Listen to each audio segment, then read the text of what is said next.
תתארו לכם עולם יפה, פחות עצוב ממשהו ככה, ואנחנו שם הולכים עם שמש בכיסים ומעל גגות הכוכבים, והזמן עובר בלי פחד, ואני הולך לפגוש אותה בגן העדן. תתארו לכם קצת אושר, כי הוא כל כך נדיר כאן, עיר מגניבה בתוך החושך, ושנינו בשמיכה, והיא מלטפת אותי ואומרת לי מחר יקרה מה שרצית, ועם לאט השתקפויות של עצב ושמחה. תתארו לכם באמצע יום יפה, שמיים עליכם, אהבה איתכם, כן ככה זה קרה, לפתע היא אמרה, אני עוד זוכר אותה, כמו בסערה. תתארו לכם אותי נופל לתוך זרועותיה.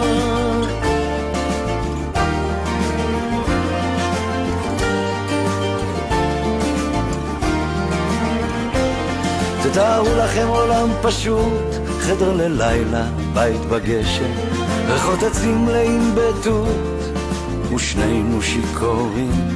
אם ניפרד אני אמות, היא לוחשת וגועשת.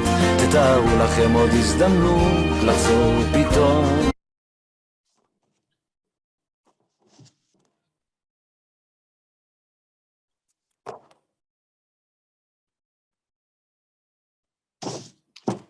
Good evening. Are we live? Good evening. My name is Ron Solomon from Cincinnati, and I am a member of the Jewish National Fund USA's Small Community Committee. It is our task to bring the vision of JNF to our smaller Jewish communities around the country, provide strong connections between our communities and Israel, and to provide a voice for you in Israel. And in case you are wondering, the vision of JNF is to continue the task of building and securing our land for our people. We have a special treat for you tonight. Author, businessman, and founder of Chai Mitzvah, Scott Shay, who is going to present his latest book, Conspiracy U. After the presentation, Scott will be joined by two recent college graduates for a discussion of the concepts under consideration. I want to encourage you to take notes and submit any questions you might have in the Q&A section of your Zoom window. Our panelists will be happy to answer your questions. And now I would like to turn over our program to Dr. Joel Spalter, the chairman of JNF's Small Community Committee, who will introduce our speaker. Thank you, Ron. Scott Shay is a prominent New York business leader, philanthropist, and community leader. His successful business career spans Wall Street, private equity, venture capital, and banking. He is the co-founder and chairman of Signature Bank, well known as one of the best banks in New York for private business owners. He earned a BA in economics at Northwestern University and a master's in management from its J.L. Kellogg Graduate School of Management. A distinguished leader in the Jewish community, Scott is founder and board chair of Chai Mitzvah, whose mission it is to collaborate with existing Jewish community organizations to facilitate greater Jewish engagement. In order to accomplish this, Chai Mitzvah seeks to collaborate with community umbrella organizations such as federations, JCCs, and rabbinical councils. Chai Mitzvah's mission, therefore, parallels remarkably with those of the Small Communities Committee of JNF. Scott is a major donor to the Jewish National Fund and a member of the Jewish National Fund's Negev Society and Century Council. He chaired the UJA Federation of New York's Commission on Jewish Identity and Renewal. His excellent organizational skills have led to his appointment to the boards of many local, national, and international Jewish organizations. Scott is a distinguished thought leader in the Jewish community and an avid student of religion and its application to the world outside of the synagogue, church, or mosque. Those interests are reflected in his previous two books, In Good Faith, Questioning Religion and Atheism, and Getting Our Groove Back, How to Energize American Jewry. In his third book, Conspiracy U, A Case Study, Mr. Shay illustrates how his alma mater and academia in general have departed from standards and ideals, sacrificing academic integrity and trustworthy scholarship in favor of conspiracy theories. Praise for the book has come from diverse sources. From Walt Fraser, Shay is a much-needed referee, calling fouls on professors who aren't playing by the rules. To Yossi Klein Halevi, Scott Shay has written a courageous and compelling critique of the ways that anti-Semitic conspiracy theories have taken roots in part of academia. While focusing on Northwestern University, the beloved alma mater of us both, he could just as well have written about any major American campus. Mr. Scott Shay.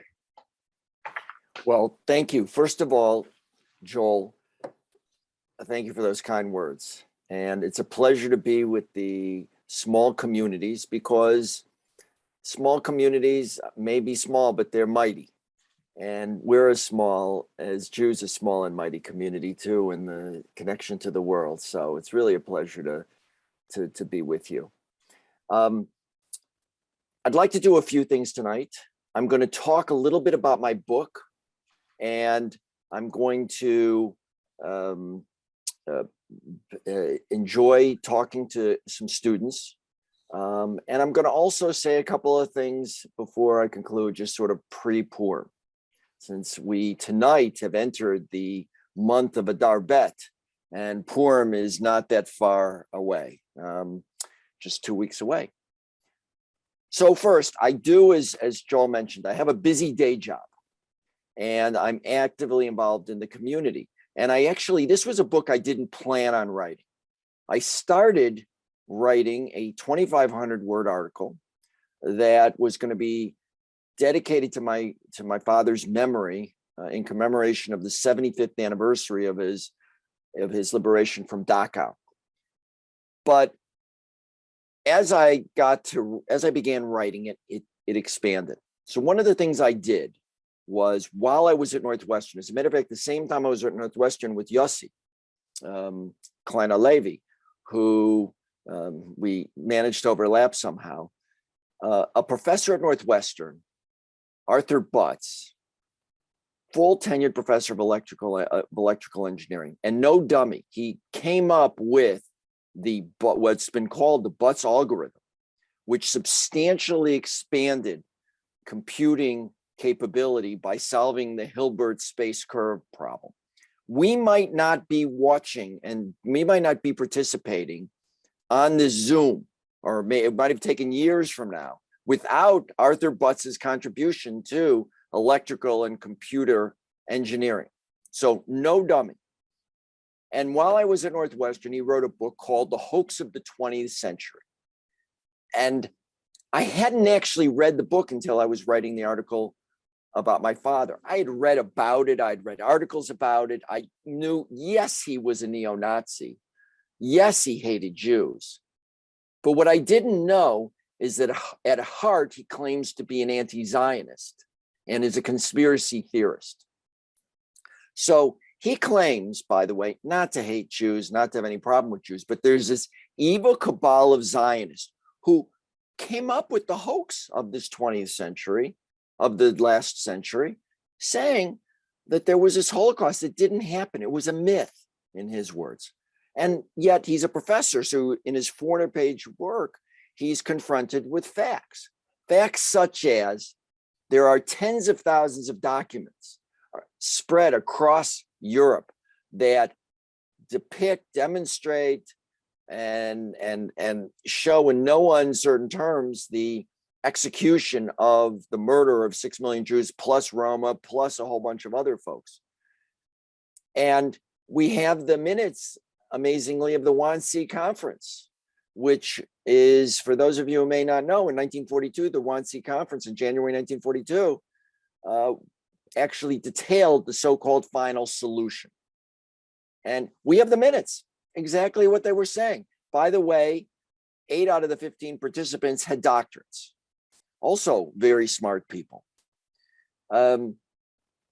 So what does he say? Well, these documents were forged by this evil cabal of Zionists. They were really wily and smart, and they spread it around Europe in a way to be seemingly accidentally discovered.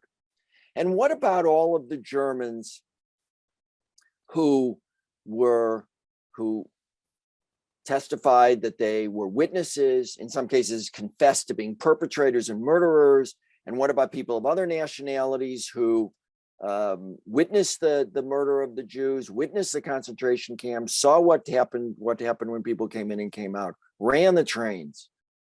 Well, these people were, in Arthur Butz's and Professor Butz's terms, bamboozled by this evil cabal of Zionists. It's dangerous to get even near Zionists. You have to, he didn't have the vocabulary, you have to cancel them. You have to stay away from them. You can't interact with them because they're going to pollute your mind somehow. And you're going to confess to all of these pure, innocent, humane, loving, kind Nazis confess to crimes against humanity that they would have never imagined doing. And this goes on in his book, closely footnoted with nonsense. And what I recognize is that he was a conspiracy theorist, because no matter what the facts were, he expanded the theory around it. So whatever new fact you bring, he'll expand the theory. And indeed, the absence of the proof, partially, is that there's no proof of what he's saying. So the absence of proof is, as they say in Alien Invaders, not the absence of evidence is not evidence of something not being true, except in his case, he takes it a step further and says that's evidence of it being true because these Zionists are so wily. Now, at the same time, and this is really what triggered me into moving into a full-fledged book, is I started thinking about what some of the folks on the far left were saying. And the truth of the matter was, it was pretty much similar. And I followed, those of you who are on this webinar, I think are going to mostly get books, so you'll be able to read this in more detail.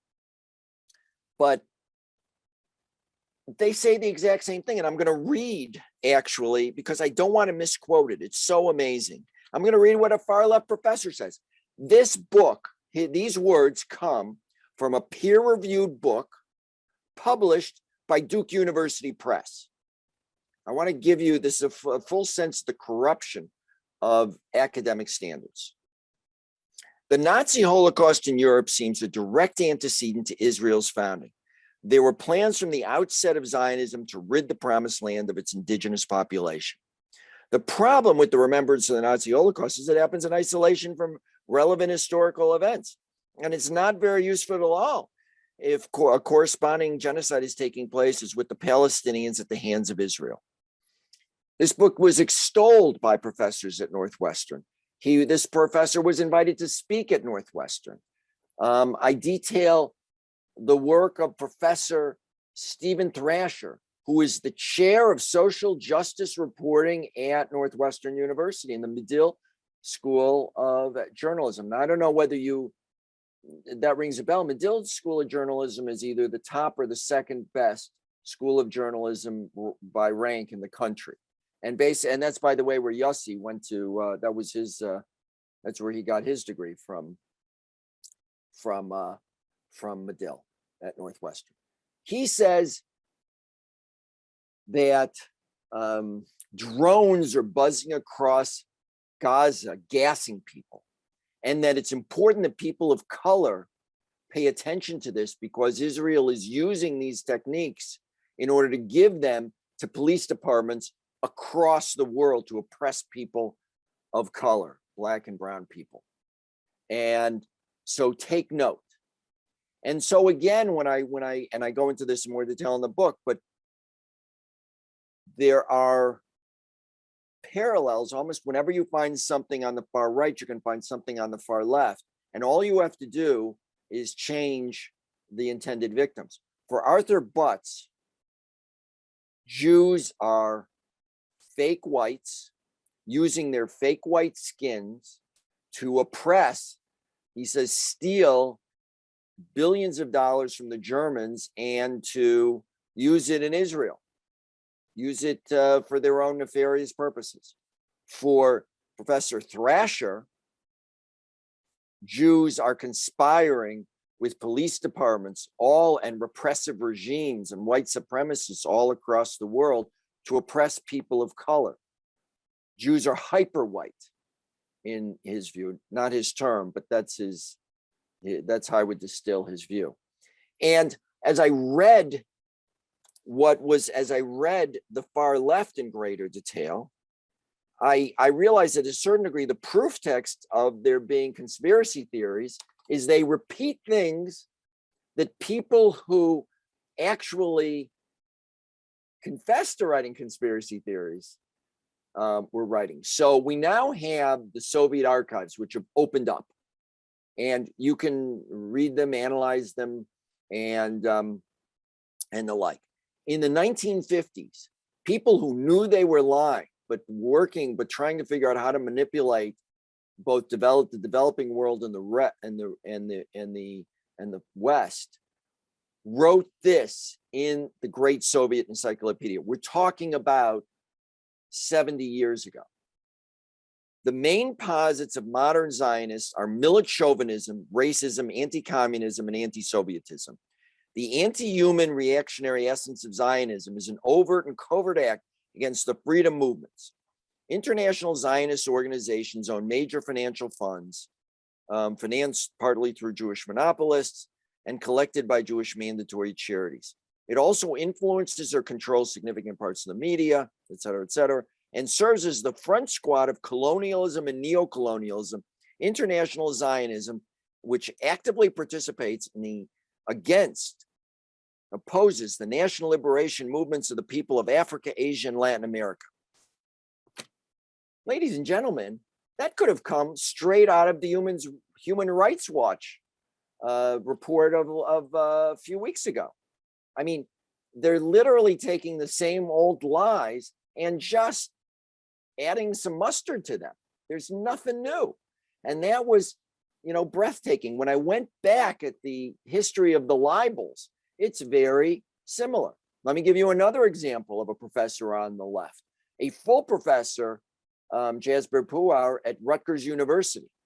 She's a visiting professor this year at the University of Chicago. She wrote a book also published by a university press, and that was also peer reviewed, in which she claims that Jews in Israel are harvesting the organs of Palestinians for use to transplant into Jews, that Israel is using algorithms, which he doesn't quite explain, dimensional computer algorithms, again, hard to understand what she's talking about, that are hacking into the DNA of Palestinians and causing them to be systemically starved. She writes this in her book, The Right to Maim. This book not only has won acclaims, but it's won the Best Book Award from the Women's Studies Association in the United States.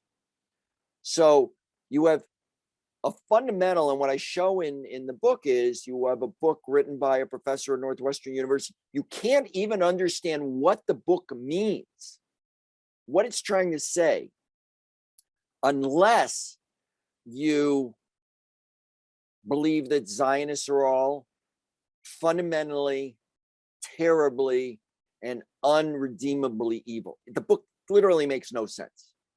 Terms like campus rabbi are in quotation marks, local Jewish community, local Zionist in quotation marks. And it reminded me on the far right, unfortunately, having spoken about this, I know, where people who are Jews have 3 parens put around their names. Well, for the far left, it's quotation marks. And here's the thing. And it's very distressing to me. And I also show this study in the book, It used to be, I thought, that going to university would make you less susceptible to being a Jew hater. But in reality, it makes you more susceptible. There's a study in the book, which I'm going to explain very briefly, which took two random groups of Americans and asked them the same questions except for 7 questions, and scored all of the other questions, scored pretty much identically.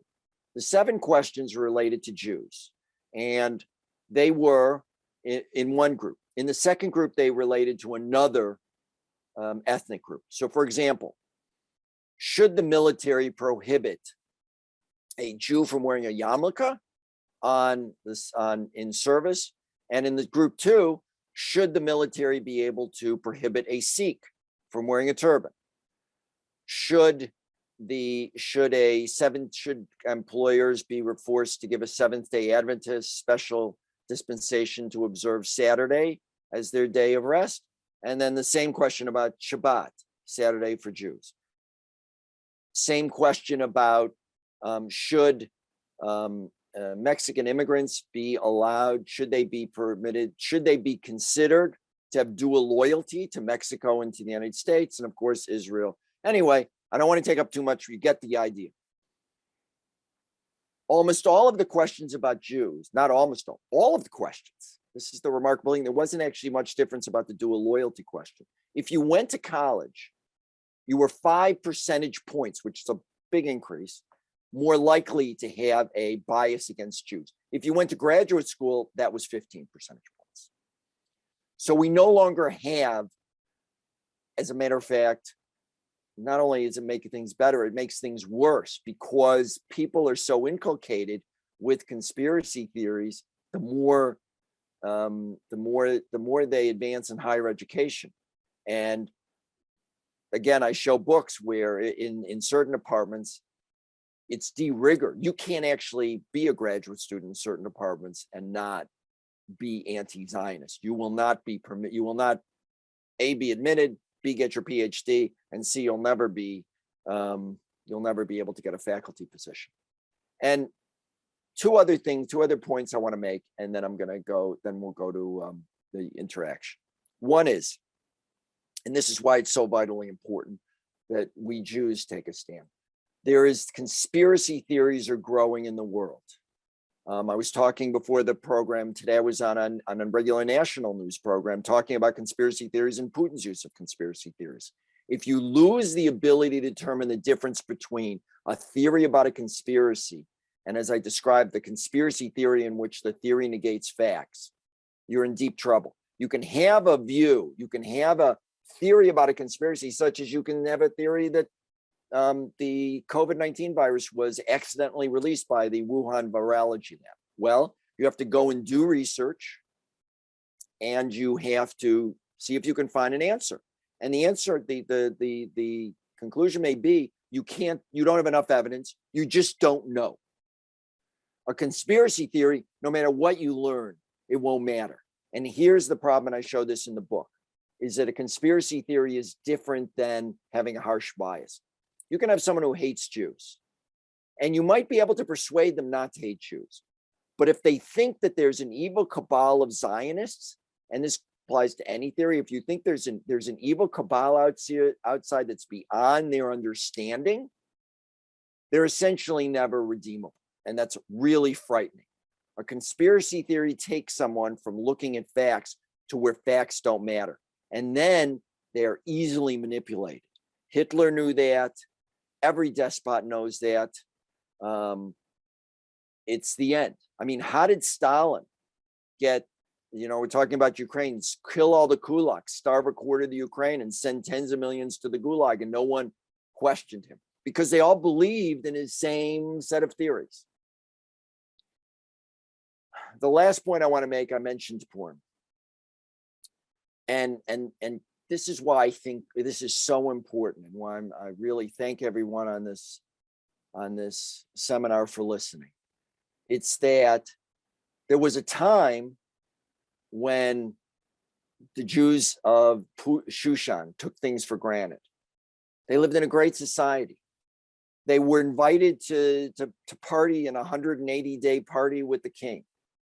They had one of their members, Esther, Hadassah, who looked so much like the rest of the community that she was able to become queen. Even though she presumably came from a Jewish neighborhood, nobody even paid attention to that. That's how successful the assimilation went. And it was no problem. But Haman had a conspiracy theory about Jews. Read the Megillah, read the book of Esther. There's a certain people. And without facts, he persuaded the king there was this certain people that were doing things that would undermine his leadership, would undermine the kingdom, with no facts, by the way. As a matter of fact, as later comes up, Mordecai saved the king from a plot to assassinate him. But the conspiracy theory that Haman was able to spin was extremely successful. And here's the thing that Esther knew. You can't go and solve one of these problem like this directly. Jews are the victims of anti-Semitism. It's going to be very hard for us to beat this directly. We're going to have to get allies. We're going to have to figure out how to make this a broader question, because honestly, nobody cares about the Jews that much. Look at what happened in Shushan. The Jews, the decree was made. Mordecai was walking around in sackcloth. People were confused, nebuchah, but nobody lifted a finger to help the Jews. It wasn't yet their problem. And of course, you've had the same phenomenon in Nazi Germany and other places that people wait until it's too late. Jews are the canary in the coal mine. Mordecai says, go tell the king. Go tell Achashverosh what's going on. And Esther says quite rightly, if I do that, I'm going to be killed. You know, you have to do the scepter thing. I'm not going to take you through the whole story, but she's right. You can't just go to the king and say you have a problem. There's a big problem. He's not losing any sleep over this, right? He's sleeping like a baby. She has to be a little more clever. No, a lot more clever. She has to get Achashverosh to realize this is a problem for him. And it's only when she has the first party, and then after that, King Achashverosh is up all night thinking about what's really going on in the deep of night, where there's nobody to spin it for him. This could undermine him. And of course, you can either believe that there were coincidences in the story of Purim, or it was all divinely ordained. But it was only once Achashverosh had to actually clearly look at the situation that everything turned around. And by the way, once he deposed Haman, he still didn't say to save the Jews. That took additional pleadings. So we have to deal with this. This is not going to be something that's going to be easily overcome. Our enemies are smart. They've been planning this. One thing I looked at, Qatar donated, and these numbers now have been verified. I had to go through reams of data. They've donated approximately $500 million to Northwestern. The Muslim Brotherhood has directly donated money to universities. This is a long-term, BDS is a long-term thinker. And they've been thinking about how to grow from the campus to ESG, using environmental, social, and governance. Morningstar has been part of has been subverted by this. This is not something that's going to go away. It's not something we can close our eyes to, and it's not something that's just a problem for students. As a matter of fact, students can't really combat this. They need to be sheltered from it. It's up to us as the adults those of us who are adults on this webinar, to take action. And who knows, as Esther said, maybe that's the reason we exist in this time and space, because it's on us and it's up to us to take action. And that's the best thing that, in terms of the Mordecai Esther story, when Mordecai says that, that's the turning point. When people realize, when Esther realizes from Mordecai's words, that this is a test for her and she can win it and we can win it. But if we close our eyes to it, there won't be joy and happiness in Shushan. So with that, I'm excited to have your questions and to engage. Hello, Mr. Shay. Thank you very much for that presentation. I'm Sam Richardson, the JNF Director for Small Communities. And before we get to our panelists, I would like to pose to you a question from our committee chair, Joel Spalter. And he notes that yesterday on television, today more in the news, the Israel Interior Ministry has been giving thousands and soon to be tens of thousands of emergency visas for Ukrainian Jews to make Aliyah as soon as possible. And the Jewish National Fund, we actually have people from our Macomb pioneers who are traveling to the Ukraine to deliver humanitarian supplies and to bring Ukrainian Jews into Israel. Can you speak to the relevance of this current situation in the war in Europe and Ukraine, between Ukraine and Russia, to the conspiracy conception of conspiracy theories in general? Well, thank you. That's a good question. Putin's actually is exhibit A for understanding the power of conspiracy theories. That's why he has said that Ukraine is Nazifying, that NATO is planning to topple and to invade Russia. That's why he's saying that Ukraine is planning to create a nuclear bomb.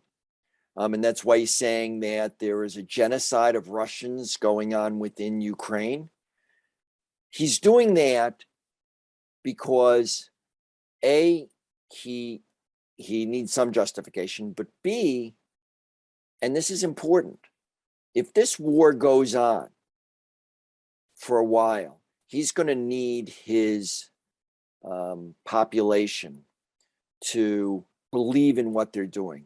Let's not forget, Hitler declared his wars as being wars of humanity, as being righteous wars, and getting rid of Jews was a good thing because they were vermin and they were harming the rest of humanity. If this is a long war, and I know there have been pockets of resistance, but so far those are only pockets. Let's not, we've unfortunately in the West have been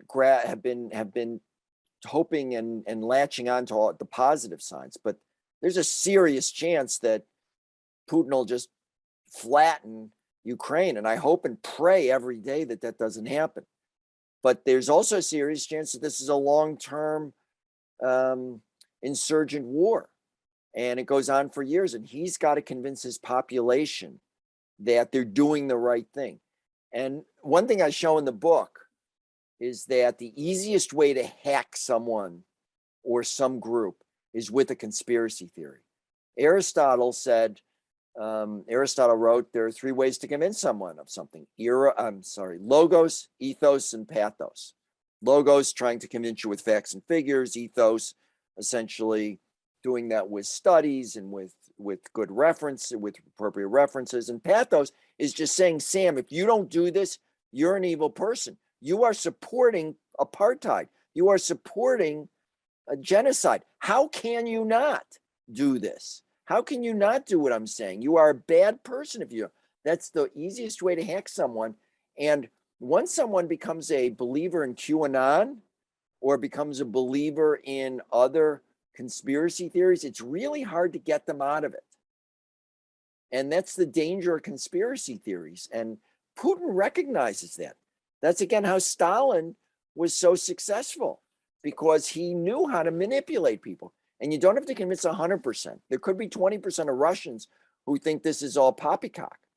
But if he can keep 80% of his population under control or in his supporting him, and 20% he can suppress too. Right, so they know exactly what they're doing. Exactly what they're doing. The Soviets knew exactly when they wrote the Great Soviet Encyclopedia. That was a KGB outlet. We're going to come up with the appropriate lies that will manipulate the most people. And they were quite open about that internally. Right. Well, thank you. Now I'd like to introduce our two panelists. This evening we have with us two recent undergrads. First, Maxine Weisenfeld. She graduated from the University of Massachusetts Amherst in 2019, where she served as a Jewish National Fund USA Campus Fellow. And Maxine is now a third-year law student at Brooklyn Law School and is a member of JNF Futures, Jewish National Fund USA community of young philanthropists from 22 to 40. She's also a member of the Sigma Delta Tau sorority, where she serves as the Jewish Partnerships Director. I'd also like to introduce Ben Shapiro, who is a recent graduate from Tufts University, where he served for 2 years as president of Tufts Friends of Israel, founding board member of the Tamid Group, and was involved with Combined Jewish Philanthropies and the Jewish Federation of Boston. He was previously a member of JNF USA's 2019 College Summit Planning Committee. And Maxine and Ben, I'd like you guys to share with us your own stories of experiencing anti-Zionism, anti-Semitism, conspiracy theories on campus.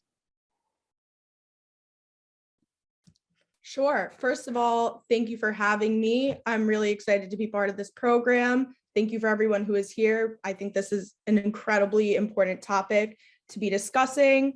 So I guess I'll give a little overview about my college experience as it related to Israel, anti-Zionism, anti-Semitism. I started at UMass in the fall of 2015, and right away I started hearing, oh, there's a culture of anti-Semitism, there's a culture of anti-Zionism, but I didn't fully understand or comprehend what that meant. And, as soon as my experiences moved on in college, there were a lot of, Students for Justice in Palestine events that took place on campus. There were a lot of protests against pro-Israel events that I was very active in the pro-Israel movements on campus. And oftentimes there would be protests by students against our events and, giving out pamphlets about why Zionism is evil and all of the horrible things about Israel. And, coming from a small Jewish town on Long Island, these were things that I wasn't really subject to ahead of time. And a lot of it was a shock. I was definitely warned that this would happen, but a lot of it was very shocking upon starting undergrad. And, just going through my college experience, a lot of it was from students, but you wonder, where did they get this motivation from? And I think a huge part of that was the fact that it was totally okay in college courses to call Israel an apartheid state or to say all the horrible things that happen in Israel. I remember specifically a time in class where I could honestly not even remember what the conversation was, but all I remember was that a student rose her hand, oh, in the apartheid state of Israel. Used the phrase apartheid state of Israel, and it was brushed off by the professor. It wasn't even addressed. But even more so, one of the most important tenured professors at UMass was a total conspiracy theorist. He totally he has a famous documentary on Israel and Zionism. It was called The Occupation of the American Mind. Students were, motivated to watch these things. And I remember hearing from friends about how he would preach in his classes about how awful Israel is. He would even have questions on exams that the proper answer would be that Israel is apartheid, and these would be multiple choice exams where if you don't circle that answer, you're wrong. So it was definitely a culture of, anti-Zionism, Israel is horrible.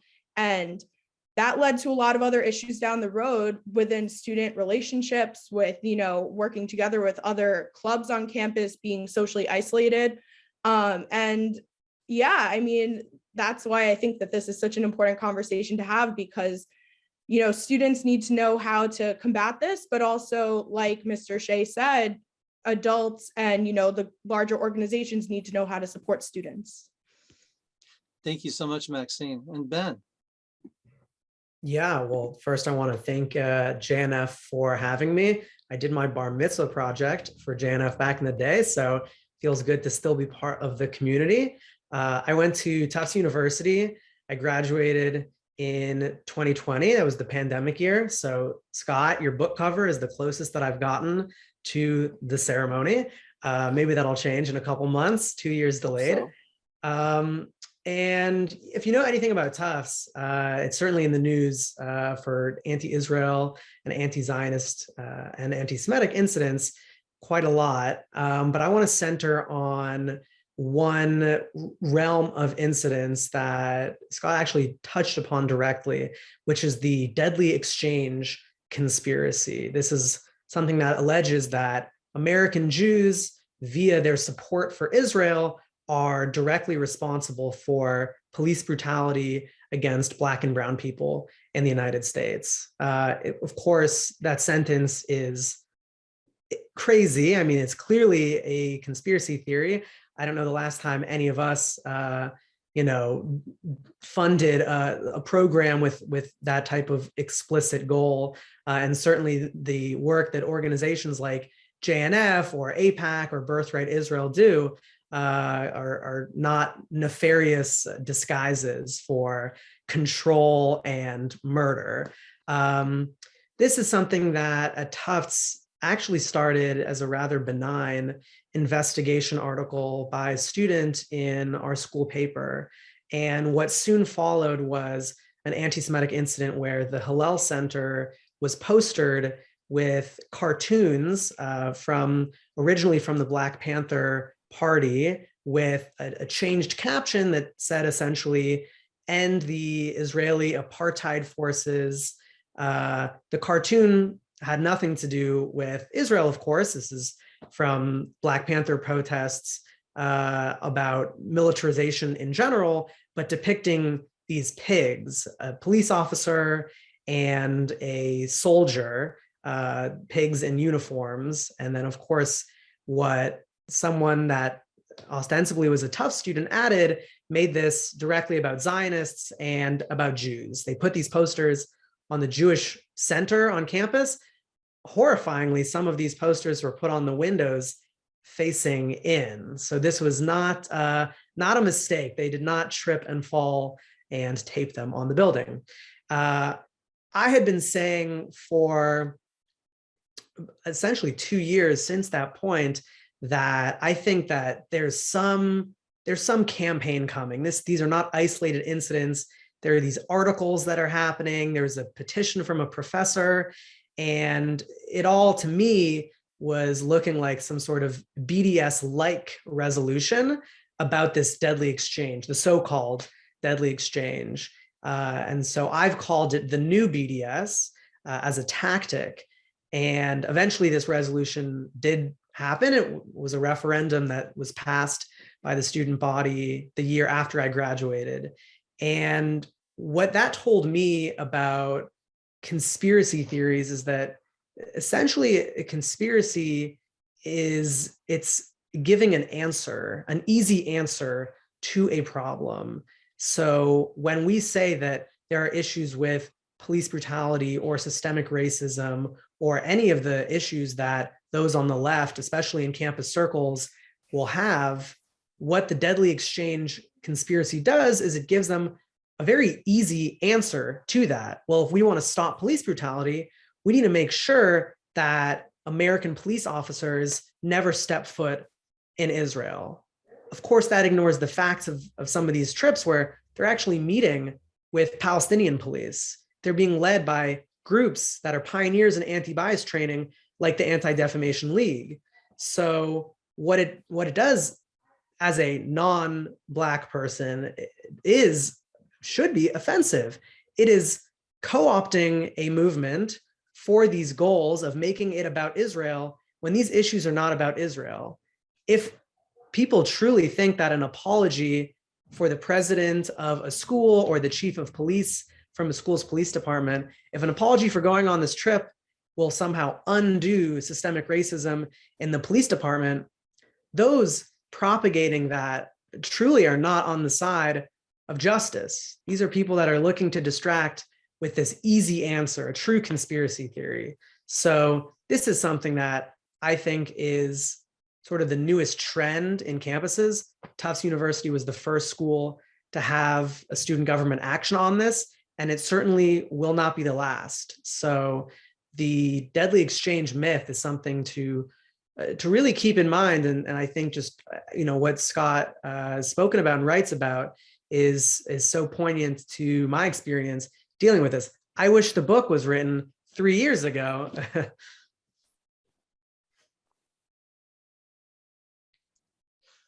Mr. Shay, would you like to respond to Maxine or Ben? Well, I'm happy to, and first of all, thank you, Maxine, and thank you, Ben, for your participation and for your leadership, because it's not easy.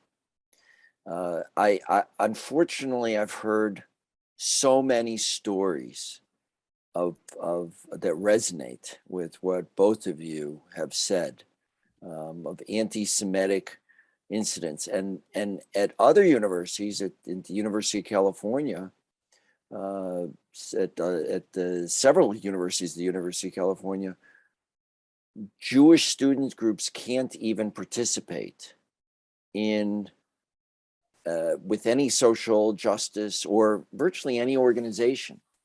I've seen and spoken to people who were ostracized for doing that. At NYU, 340 organizations, if I'm not mistaken, have said that they won't work with anyone or won't have anybody in a leadership position or allow them to be a member, some, if they're affiliated with one of a number of campus groups or have gone on Birthright. As a matter of fact, the Birthright people, I used to be on the Birthright Israel board, and back when I was on the steering committee, people used to post of their trips on Birthrights all the time. Now people don't post. They still go, but they don't post anymore. One of the stories I tell in the book is I was involved in the anti-BDS efforts at Northwestern, and we made a serious attempt, we did involve non-Jews. And one young lady, she was a sophomore at the time, if I'm not mistaken, a young Hispanic woman, deeply loved Israel, was warned by her I guess friends, I should say it in quotation marks too, but advised by her friends that they would A, in some cases not associate with her, and B, her chances of advancing in any of the organizations, the Latinx organizations, as they were dubbed, were zilch. She would be ostracized. And so she had to withdraw from actually being involved in the anti-BDS movements. Maxine mentioned the professor. I mean, there's a professor at Northwestern, Professor Winigar, who not only co-authored a book that you must believe Jews are severely, terribly evil if you are to read the book, but had paid for undergraduates and graduates to do research on this book, which is obsessively certainly anti-Israel, but also anti-Jewish, because she's afraid of student moles, Jewish student moles in the classes. She's afraid of local Jewish communities, of the campus rabbi, in quotation marks. I mean, in a normal, and she finds after huge amount of research that there is actually no evidence of anthropologists being oppressed and facing career consequences, as she put it, due to Zionists. And she concludes again, like a standard conspiracy theorist, that makes it even more certain that this is going on. Now, normally, if someone has a fear of something and they go to literally book length efforts and have a ream of researchers to investigate whether that fear is real or not, and come to the conclusion that there's no evidence of it, and are still extraordinarily fearful and feel oppressed, therapy might be what you would recommend, not doubling down on that it must be more certain because I can't find the evidence, because this cabal of Zionists are so devious that they've covered their tracks. And Zionists have nothing better to do but to oppress anthropologists and other departments. It's so outlandish. Again, written by tenured professors. And here's what really, I mentioned this to Sam earlier or in another time, but this professor is the director of the Alice Kaplan Humanities Program. Alice Kaplan and her husband donated heavily to Zionist causes. She donated to a lot of other stuff too, don't get me wrong. That wasn't her primary thing, but it was a big thing.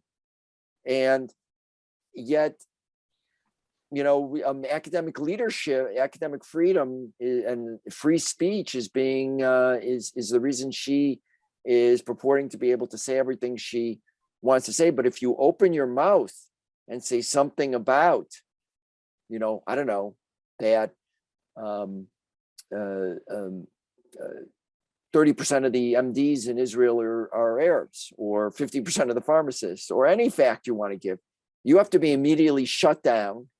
You would never be able to get a position in that department, and heaven help you if you try to take a class and don't follow the party line. I heard that from a lot of students at Northwestern and other places. We've had a lot. Thank you for that, sir. We've had a lot of questions come in. I'd like to choose one given the time, and this is for all three of you. What is the role or obligation of Jewish faculty? Is there a need to take an offensive rather than defensive position vis-a-vis this problem with campus faculty? So whoever would like to take Maxine, that. would you like to go first? I've done a lot of talking. I think it's a great question. And for one, I don't think that the efforts of, at some point, Jews, whether students, faculty, staff, administrators, alumni, donors, at one point, I hope that it's not reactionary. I hope that we really are able to define our own narrative and sort of start the efforts. But I think that a way to sort of answer that question is to view the main goal of our detractors, which, they're all about anti-normalization. They do not want Israel to be a normal thing in the campus sphere. They do not want Jews to be able to speak about their identity or to learn about this. They especially do not want non-Jews to be exposed to any of this from a nuanced and balanced point of view. So I think that faculty members, on the one hand, they have, the mission of the university to uphold. They have the identity that they should never sacrifice. They have the tenets of academic freedom, which in most, if not all cases, are on their side. I think that faculty serve to normalize Israel in the best way possible, to make this a topic that people can engage with. One of the things that I think that conspiracy theories hinge upon is this mystical they, right? They don't want you to know this. So faculty are actually in the position to combat that directly. Let there be an open forum to discuss things. Let there be a dialogue and transparency, because to me, I think the truth sounds different. It feels different. And I think faculty are in a position of power to disseminate that in a forum where it's more conducive. In the student realm, it's a little more tricky. I don't think that students have as much clout with other students. So I'm actually very glad that you asked about what faculty specifically can do. Thank Yeah. you, Ben. And in the interest of time, I would like to move to our final question for Mr. Shay. And unless Maxine or Ben also can weigh in on this, that's perfectly acceptable too. But the question is, how can universities ensure academic integrity in research and scholarship, and thus reduce anti-Semitism and anti-Zionism, both on campus and in our society? Well, I actually recommend that, again, we not attack this just directly on anti-Semitism, because I think it's not going to work. So what I suggest is that we get back to evidence-based theories, and that we require, for example, let me give you an example. Let me give you one example. 60% of all psychology experiments cannot be replicated. Economics experiments, on average, are exaggerated by 4x. There's the famous, Professor Ioannidis article about why most published research is wrong. We've entered a period of time where theory, not just for when it's coming to Jews and the Jewish issues in Israel, are being falsified, but where other theories are more important than the facts. I mean, even the theory, the theory that by auditioning musicians of color and others behind a screen would lead to more musicians of color being hired. There was actually no evidence of that, but the people with the theory felt so passionately about it that they sort of massaged the data. And so this massaging of the data, it's a fundamental corruption of academic standards. It's widespread. And so what I suggest is that every university that wants to be a research university be forced to have its professors have their experiments replicated by someone in a network prior to publication. I also suggest in the book, that I recommend in the book, that every student be required to take a class in how theory is built. You have a hypothesis. When I was an undergraduate, you had a theory, and then you took everything you could and threw it at it and tried to knock it down. And if it stood, it was okay until the next day, in which people would try again. Now the theory is pure and has to be, and everything has to be sort of curated around the theory, which is the entry level to conspiracy theories. And the third thing that I recommend is that foreign donations be scrutinized. I don't think Qatar got nothing for donating $500 million to Northwestern University. That was my computation. It was between 400 and 500 million. I saw another study recently that came up with 453 million. And that's just what we can find from public documents. So we have to go with this again, like Queen Esther. We can't go direct and say, save the Jews. We have to say, you know what, Achashverosh, you know what, trustees, you know what, faculty, you got to start thinking for yourself without spin in the dead of night. Maxine, do you have something to add in our closing minutes?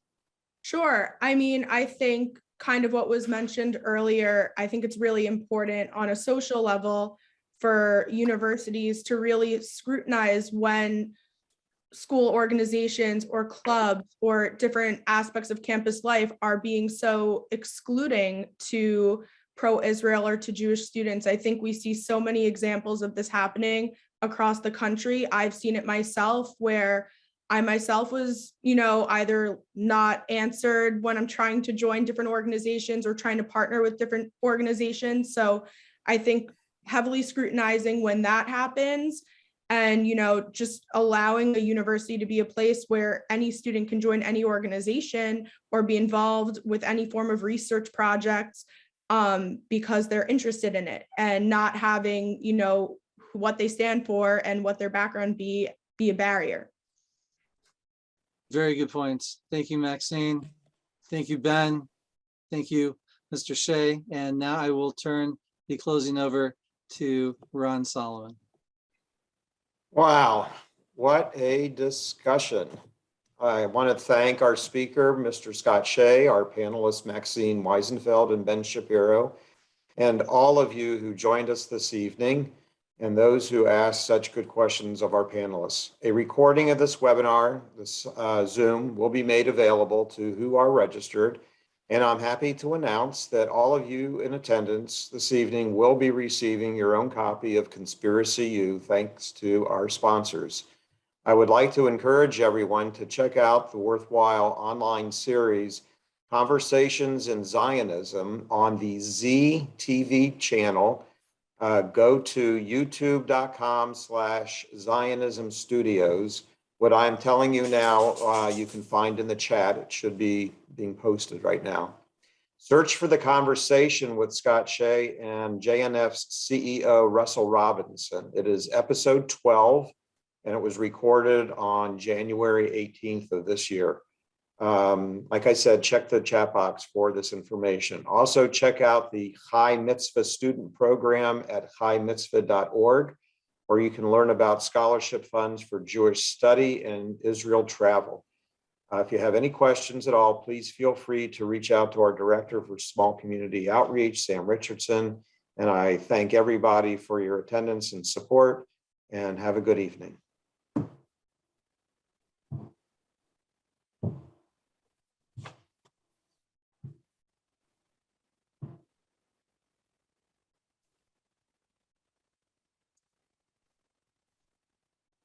Thanks so much.